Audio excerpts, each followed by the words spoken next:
সংগঠনের ব্যাপারে দু চারটা কথা বলি, আর এই বিষয়ের উপরে আমাদের দীর্ঘ মেহমান আছে যাদের লিস্টি শুনেছেন, সকল ঘোরানো ব্যক্তিগত আলোচনা করবেন। আমি শুধু আমার সংগঠনের ব্যাপারে কিছু কথা বলছি।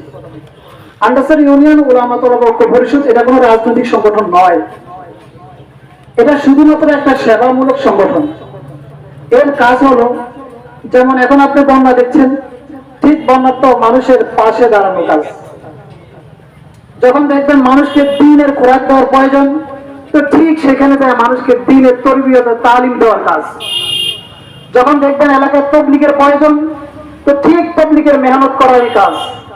যখন দেখবেন কোনো মাদ্রাসা সংকটে পড়ে যায়, অথবা বিগত সালে যেমন দেখছেন আওয়ামী সন্ত্রাসী বিভিন্ন প্রতিষ্ঠানে দাঙ্গা চালানো হয়, ঠিক ওই প্রতিষ্ঠানের মহতামি আলেমদের পাশে দাঁড়ানোর কাজ। উলামা তলবা ঐক্য পরিষদের কাজ হলো জনসাধারণ, শুধু মুসলিম উম্মাহ নয়, যত মানুষ আছে, এমনকি যদি কোনো সনাতন ধর্মগুরুর উপর নির্যাতন করা হয়, আন্ডাসার উলামা তলবা ঐক্য পরিষদের নেতৃবৃন্দ সেখানে সর্বপ্রথম ভূমিকা রেখে এটা প্রমাণ করবে যে মুসলমানরা কোনো ধর্মবর্ণকে বিদ্বেষ বা হিংসা করে না। এই আমাদের সংগঠনটা এই সংগঠন।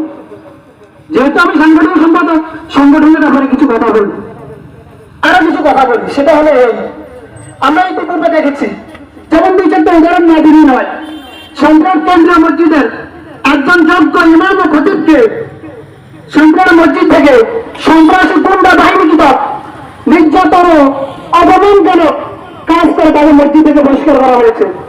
আমরা তার প্রতিবাদ তৎকালীন সময় ব্রিটিশ সরকারের কারণে কিছু করতে পারি নাই।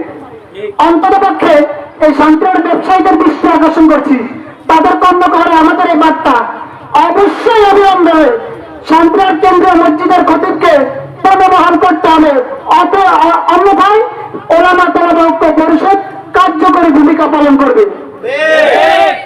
যদি আপনারা আপনাদের কাজ আদায় করতে ব্যর্থ হন, তাহলে ছাত্র জনতা দেখিয়ে দিচ্ছে সোজা আঙ্গুলে ঘৃণা করতে আঙ্গুল পাকা করতে হয়। আঙ্গুল কিভাবে পাকা করতে হয় এটা আমাদেরকে শেখানো লাগবে না, আমাদের থেকে আঙ্গুল শিখে নেন। আমরা যখন বৈষম্যবিরোধী ছাত্র আন্দোলনে কাজ করি, আন্ডাসার থেকে আমি 2 দিন 2টা প্রোগ্রামে অংশগ্রহণ করি। যেহেতু আমি ঢাকা ইউনিভার্সিটির ছাত্র, একটা প্রোগ্রাম মাইতিতে, একটা লক্ষ্মীপুরে। এই 2টা প্রোগ্রাম অংশগ্রহণ কারণে আমাকে কিছু লাল চক্ষুরা চোখ দেখাইছে। অবশ্যই নিরাপত্তার স্বার্থে এলাকাতে তেমন কোনো কাজ করতে পারি নাই। ইনশাআল্লাহ আমরা চেষ্টা করব সকল ঘরানো, সকল দলমত নির্বিশেষে মুসলমান এমনকি বাংলাদেশের সকল জনগণকে নিয়ে আন্ডাসার ইউনিয়ন উলামা তলবা ঐক্য পরিষদ দেশের শান্তি সুশৃঙ্খলা ফিরিয়ে আনার জন্য যা কাজ করা দরকার তাই করব ইনশাআল্লাহ। এজন্য আমরা আপনাদেরকে আমাদের পাশে দেখতে চাই। আপনারা কি আমাদের পাশে রাখতে রাজি আছেন? ইনশাআল্লাহ। দ্বিতীয় বিষয় হলো, এই যে বর্তমান যে বিষয়টা আমরা দেখছি সবাই, আন্ডাসার ইউনিয়নে যে পানি আছে, জলাবদ্ধতা আছে, এটা কিন্তু আন্ডাসার নয়, শুধু সারা দেশে বিভিন্ন অঞ্চলে কম বেশ আছে, বিশেষ করে 12টা জেলায়। কিন্তু আন্ডাসার ইউনিয়নের পানিটা একটু ব্যতিক্রম। হয়তো এই বিষয়টা আলোচনা আসবে না, জন্য আমি বলছি ব্যতিক্রম মানে সব এলাকাতে, যেমন আজকের ঘটনা আপনারা দেখতে পাবেন। আজকে ঘটনা কালকে বিষয় পত্রিকা আসছে, কালবেলা নিউজ, কালকে নিউজ করছে, আমি আজকে দেখছি প্রেমী শ্রমণী বিভিন্ন অঞ্চলে পানি কমতেছে, অর্থাৎ ওই সব অঞ্চলে পানি আসছে, এখন কমে যাবে। কিন্তু আন্ডাসারের বিষয়টা ব্যতিক্রম। আজকে 41 দিন আগে বৃষ্টি হয়েছে, ওই 41 দিন আগে যার বাড়িতে পানি দিচ্ছে, আজকে তার বাড়িতে পানি আছে। এর মানে আন্ডাসারে পানি নিষ্কাশনের কোনো পথ নেই। এই জন্য যেসব পানি আসতে পারে, যাইতে পারে না। মানে আন্ডাসারের পানিটাও কেমন জানি স্বৈরাচারী আওয়ামী লীগের মতো। কথা বুঝুন নাই? এরা ক্ষমতা বসতে পারে, ক্ষমতা থাকতে পারে না।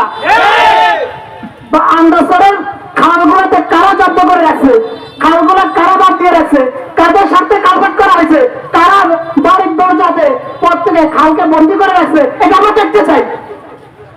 বাকি কি পদক্ষেপ, কি ভূমিকা হবে আমাদের দায়িত্বশীলরা বলবেন, সেটা একটু পরে বুঝতে পারবেন। তো আমি এই কথাটা বলতে চেয়েছিলাম, আন্ডাসার ইউনিয়ন উলামা তলবা সংগঠনের কাজ হলো সকল ক্ষেত্রে স্বেচ্ছাসেবা দেওয়া। আলহামদুলিল্লাহ আমরা অনেক স্বেচ্ছাসেবা কাজ হাতে নিয়েছি, ইতিমধ্যে করতেছি। আপনারা জানেন আমরা প্রত্যেকটা মসজিদে যে কাজটা ব্যাপকভাবে এখন করছি, সেটা হলো যারা কোরআন শরীফ পড়তে পারে না তাদেরকে আমরা কোরআন শিখিয়ে ফিরি। এবং যেসব এলাকার তবলিগে বাইরে মেহনতি বের হচ্ছে, যদি কেউ তবলিগে টাকার কারণে নিয়ে যেতে পারে আমরা ব্যবস্থা করি। কোনো এলাকার মেয়ে বিবাহ হচ্ছে না, টাকার কারণে আমরা টাকার ব্যবস্থা করি। কেউ চিকিৎসা সংকট, চিকিৎসার ব্যবস্থা করি। কেউ পড়াশোনার জন্য টাকার দরকার, আমরা তার জন্য ব্যবস্থা করি। আমাদের অনেকগুলো কাজ আছে, ধারাবাহিকভাবে আলোচনা আসবে ইনশাআল্লাহ। বাকি আমি যে কথাগুলো বলতে চেয়েছিলাম সেটার মূল কথা একটাই, সেটা হলো আনসার ইউনিয়ন উলামা তোলাবা সংগঠন একটা স্বেচ্ছাসেবী সংগঠন, এটা কোনো রাজনৈতিক সংগঠন নয়।